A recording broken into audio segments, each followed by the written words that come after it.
सभी को जय माता दी, जय माँ काली। कैसे हैं आप सभी? आशा है कि आप सभी बहुत अच्छे होंगे और स्वस्थ होंगे।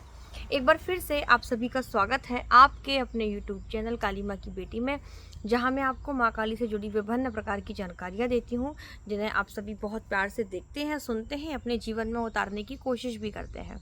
आज की लोकेशन आपको बिल्कुल चेंज लग रही होगी, क्योंकि मैं मंदिर में बैठ के जैसे ही वीडियो बनाने गई तो वहाँ लाइट चली गई। तो फिर सोचा यहाँ अपने हरे भरे वृक्षों के बीच में बैठ के ही वीडियो रिकॉर्ड करूँ, और बहुत अच्छा लगेगा आपको सुन के। बीच बीच में पक्षियों की भी आवाज़ें आएंगी, मोर की आवाज़ें आएंगी, अलग अलग प्रकार के जानवरों की, जीव जंतुओं की आवाज़ें आएंगी। मोर की आवाज़ आई और गाड़ियों की आवाज़ें भी आएंगी। तो आज का वीडियो आप सभी के लिए बहुत खास है, क्योंकि ज़्यादातर जब मैं लाइव भी आती हूँ, आप सभी के सबसे कॉमन जो क्वेश्चन होते हैं, सबसे कॉमन जो आपका प्रश्न होता है, एक मिनट थोड़ा वीडियो और कैमरे को सेट करूँ। एक कॉमन जो आप लोगों का प्रश्न होता है वो ये होता है कि दीदी, हम कैसे पहचाने कि हमारे ऊपर किसकी कृपा है? दीदी, हम कैसे पहचाने कि हमारे ऊपर माँ की कृपा है या नहीं? ऐसे कौन से संकेत होते हैं जिनसे हम जान सकते हैं कि काली माँ की भी कृपा हमारे ऊपर है, अन्य दुर्गा माँ की कृपा हमारे ऊपर है? देवीय शक्ति के संकेत क्या होते हैं? जब भी किसी भक्त के शरीर में देवी देवता का वास होता है, किसी दैवीय शक्ति का वास होता है, तो हम किस प्रकार से जान सकते हैं? तो आज का जो वीडियो का जो विषय है वो बहुत ही ज़्यादा सभी भक्तों के लिए खास है, देवी माँ के भक्तों के लिए खास है, क्योंकि आज की वीडियो में आपको बताऊंगी कि हम कैसे जान सकते हैं कि हमारे ऊपर देवी माँ की कृपा है या नहीं। क्योंकि जब भी हम किसी भी इष्ट की शरण में जाते हैं, इष्ट की तरफ से अपने बच्चों को, अपने भक्तों को बहुत सारे संकेत मिलते हैं, जिससे हम जान सकते हैं कि काली माँ की कृपा हमारे ऊपर है, दुर्गा माँ की कृपा हमारे ऊपर है।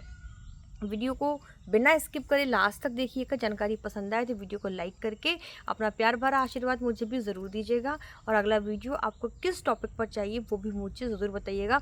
वीडियो के लास्ट में एक बहुत इंपॉर्टेंट चीज़ बताऊंगी, उस पर भी थोड़ा ध्यान दीजिएगा, इसलिए वीडियो को आप आखिरी तक देखिएगा।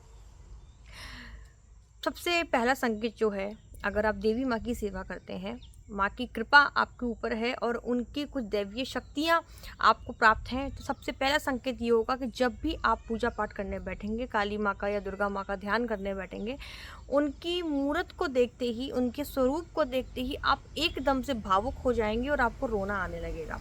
आप इतने भाव विभोर हो जाएंगे, आपकी आंखों से इतने आंसू झलक पड़ेंगे जैसे आप पता नहीं कितने जन्मों से उनके लिए तड़प रहे हैं। इस तरीके से बिलखना चालू कर देंगे माँ के सामने, बिना किसी रीज़न के।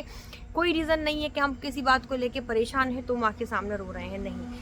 आप बस भाव विभोर होकर आप रोना स्टार्ट कर देंगे। ये अश्रु आप बताते हैं कि आपके ऊपर आपकी इष्ट की यानी माँ देवी की अत्यंत कृपा है और आपके शरीर में देवी अंश वास कर रहा है। क्योंकि जब आपकी और उनकी तरंगें मैच होती हैं तो इंसान का भाव विभोर हो जाना स्वाभाविक है।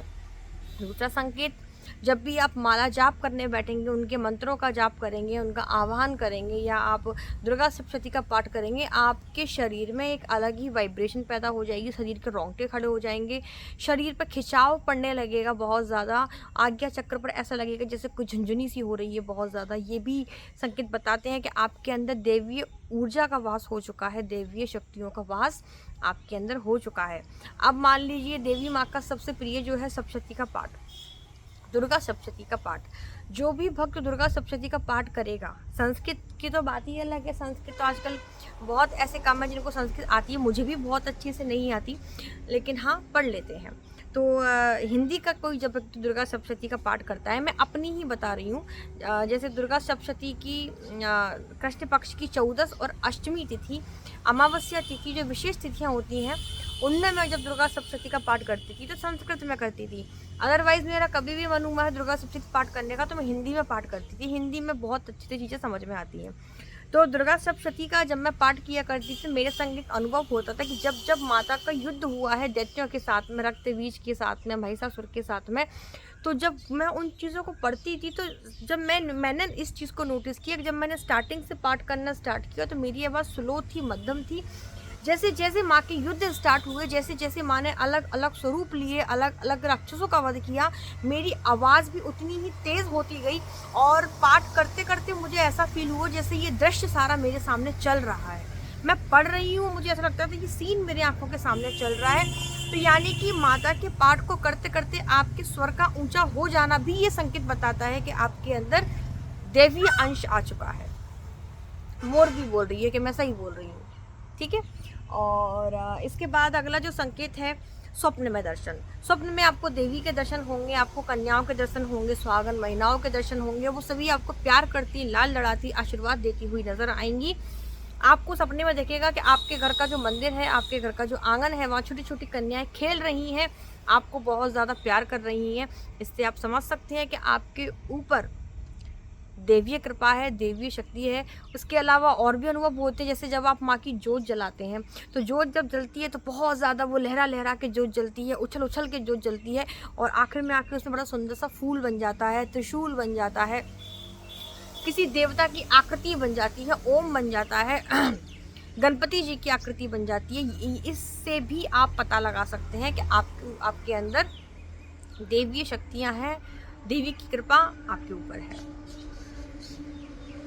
इसके अलावा जब भी कोई विशेष दिन आएगा माँ का, माँ दुर्गा का, माँ काली का, जिनकी भी आप सेवा लेते हैं, हम देवी की शक्तियों के बारे में बात कर रहे हैं, उस दिन आपको क्या लगेगा कि आप हमें हवन करना चाहिए, कुछ विशेष, मतलब आपके मन में एक चीज़ हमेशा चलती रहेगी, क्या मैं ऐसा करूं कि माँ हमसे खुश हो जाए, उनको हलवे का भोग लगा दें, या मैया का हवन कर दें, या उनका अनुष्ठान कर दें, उनके नाम से कन्या कर दें।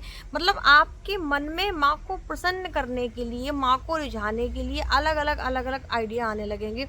हर वक्त जहाँ कहीं माँ की चर्चा चलेगी, जहाँ कहीं माँ के बारे में बात चलेगी, आप वहाँ पे प्रेजेंट हो जाएंगे, और आप हर चीज़ को ऐसे सुनेंगे जैसे आपको सब चीज़ें पता है, और पता होने के बाद भी आप उन चीज़ों को ऐसे सुनेंगे जैसे आपको वो चीज़ें पता ही नहीं थी, बहुत इंटरेस्ट के साथ में। जैसे हनुमान जी का सिद्धांत देखिए ना, राम जी के समय पे जितनी भी लीलाएं हुई थी वो सारी हनुमान जी के सामने ही हुई थी। तो हनुमान जी से ज़्यादा अच्छे से तो कोई जान नहीं सकता कि राम जी के साथ साथ क्या क्या हुआ है। लेकिन आज भी कहते हैं जहाँ कहीं भी सुंदरकांड का पाठ होता है, रामचरितमानस, रामायण का पाठ होता है, वहाँ हनुमान जी उपस्थित होते हैं, क्योंकि रामचरित सुनने को रसिया, राम जी के चरित्र को सुनने के रसिया हैं। तो आपको माँ के बारे में कितना भी मालूम हो, और अगर कहीं भी माँ के बारे में चर्चा चल रही है, आपकी उपस्थिति वहाँ पर हो जाएगी, और आप उसको बड़े ध्यान से सुनेंगे, भजन करेंगे, माँ की यादों में रोएंगे, माँ की यादों में नाचेंगे, पागलों की तरह हरकत करेंगे। ये संकेत बताते हैं कि आपके अंदर भी देवी शक्ति का वास हो चुका है। तो ये कुछ मैंने संकेत बताए हैं जिससे आप जान सकते हैं कि आपके ऊपर भी देवी की कृपा है। और कहाँ तक कि लास्ट में एक बहुत ज़रूरी बात बताऊँगी, जैसा कि मैंने आपको पहले बता दिया था कि अब मैंने दरबार लगाना ऑलमोस्ट बंद कर दिया है, क्योंकि मेरी बिल्कुल इच्छा नहीं होती है दरबार लगाने की। कल जब मैं अपने गुरुजी के यहाँ गई थी तो वहाँ कुछ ऐसा गुरुजी ने जिक्र किया कि दरबार कैसा चल रहा है, तो मैंने उनको ये कंडीशन बताई कि मैंने अब दरबार लगाना बंद कर दिया है, क्योंकि बहुत लोग अजीब अजीब तरीके के क्वेश्चन करते हैं और मुझसे चीज़ें हैंडल नहीं हो रही हैं। क्योंकि भैया इस तरीके के क्वेश्चन की कान की बाली खो गई है, जो मरा था वो क्यों मरा था, मतलब मुझे लगता है मुझे इस तरीके के क्वेश्चन मुझे नहीं देने किसी को जवाब। तो गुरुजी ने मुझे बोला कि नहीं, दरबार लगाना बंद नहीं करना है। अगर तुम हर शनिवार दरबार नहीं लगा सकती हो तो महीने में एक दिन डिसाइड करो जब तुमको दरबार लगाना है, ठीक है। तो गुरु आ गया है, तो महीने में एक बार मैं दरबार लगाऊंगी। और तो जो व्यक्ति दरबार में आएंगे बाहर से, वो सब मुझे अपना एड्रेस, नाम, नंबर मुझे लिखवाएंगे। 6262116068। एक बार फिर से रिपीट कर रही हूँ, 6262116068। ये मेरे व्हाट्सएप का नंबर है। आप यहाँ व्हाट्सएप पर मैसेज डालिए और आप जानकारी ले सकते हैं कि अगला दरबार मई, जून, जुलाई, अगस्त के महीने में जो लगने वाले हैं वो किस दिन लगेगा, टाइम क्या रहेगा, क्या लेके आना है, क्या प्रोसेस है, सब जानकारी आपको दे दी जाएगी। तो महीने में एक बार दरबार लगाना अब मैं स्टार्ट करने वाली हूँ। और कई लोगों के मन में डाउट रहता है कि दीदी दरबार में तो वीडियो बनता है और हम बहुत घर से छुपा के आते हैं। तो मैं आपको एक बात बता दूँ, मेरे को लगभग 2-2.5 साल हो चुके हैं ये काम करते हुए, और आप लोगों ने देखा होगा बहुत कम ही मेरे वीडियो पर दरबार के चैनल पे दरबार के वीडियो आते हैं, क्योंकि मैं आप लोगों की प्राइवेसी, मुझे मालूम है जब परेशानी आती है इंसान कैसे छुपते छुपाते जाता है। तो यहाँ किसी भी प्रकार का वीडियो नहीं बनाया भी जाता है तो अगर आप ऐसे बैठे हैं तो कैमरा पीछे की तरफ होगा, आप दिखाई ही नहीं देंगे उस वीडियो में, या फिर आपकी आवाज़ रिकॉर्ड की जाएगी, या फिर आपका जब काम बन जाता है उस टाइम आपका वीडियो रिकॉर्ड किया जाता है, आपको आराम लग जाता है तो आपका वीडियो रिकॉर्ड किया जाता है, ताकि माँ की महिमा है जो हम ज़्यादा भक्तों तक पहुंचा सके। तो वीडियो पसंद आए तो 10-12 लोगों तक शेयर कर दीजिए, चैनल को सब्सक्राइब कर दीजिए, बेल आइकन को प्रेस कर दीजिएगा ताकि आने वाली हर नई वीडियो का नोटिफिकेशन आपको सबसे पहले मिले। सभी को जय माता दी, जय मां काली, सभी को बहुत सारा प्यार।